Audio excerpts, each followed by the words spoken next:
I'm Dorothy Godin, broker through Max Crown Realty, and welcome to Thursday Thoughts. Today, I wanted to talk about something that is probably it's not the greatest topic, but it's about estate sales.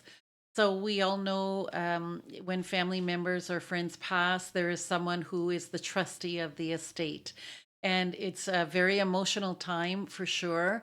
There's much to be done to prepare the house for the market. So as quick as you can when it's feasible. And as I say, I know it's a very emotional time, but you want to get probate started. And in order to facilitate that, you are going to need an opinion of value. So I've done many opinions of value for clients and got a copy to the lawyer so that the lawyer can do their paperwork and get the probate to the court. Now, not every estate has to go through probate, but if there is a house involved, in all likelihood, you will have to go through probate. So get that opinion of value done as soon as possible so that your lawyer can start the probate process. Now, as I say, it's quite an emotional time. So there's a lot of usually decluttering and cleaning that needs to be done. So often, parents, grandparents have lived in that house for 30, 40, 60 years, and there's just a lot to go through. So you want to give yourself time to go through that. But like I say, in the meantime, let's get an opinion of value done and let's get probate started. You can list the property before probate is done.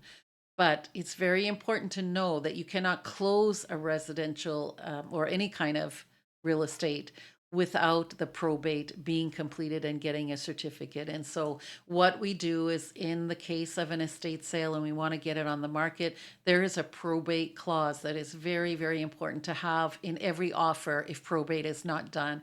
And essentially, that clause says that the seller may unilaterally change the closing date to accommodate probate. And as a buyer, you're accepting this. You're accepting that we may have a June 30th closing, but know that if probate is not done on time, and we know 2 weeks before closing that probate is not done yet, the seller and which is the estate, can unilaterally change that date. And as a buyer, you really have no say in that matter. Of course, we try to work together and have everybody agree on what the new closing date is, but very important to have that probate clause in there.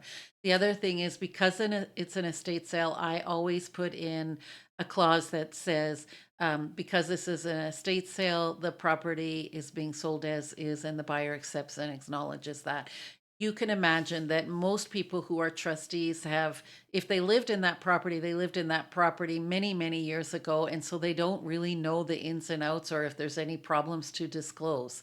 Um, a lot of times people who are trustees have never even lived in that particular property. So it's very important. You often see offers that come in with huge statements about the seller represents and warrants that there's no problems or never has been problems with electrical, plumbing, foundation, etc., period. If you as a trustee have no knowledge, then you absolutely don't want any of that kind of statements in any offer.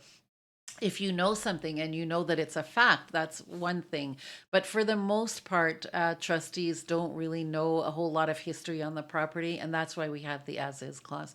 So these are very, very important to have in your offers.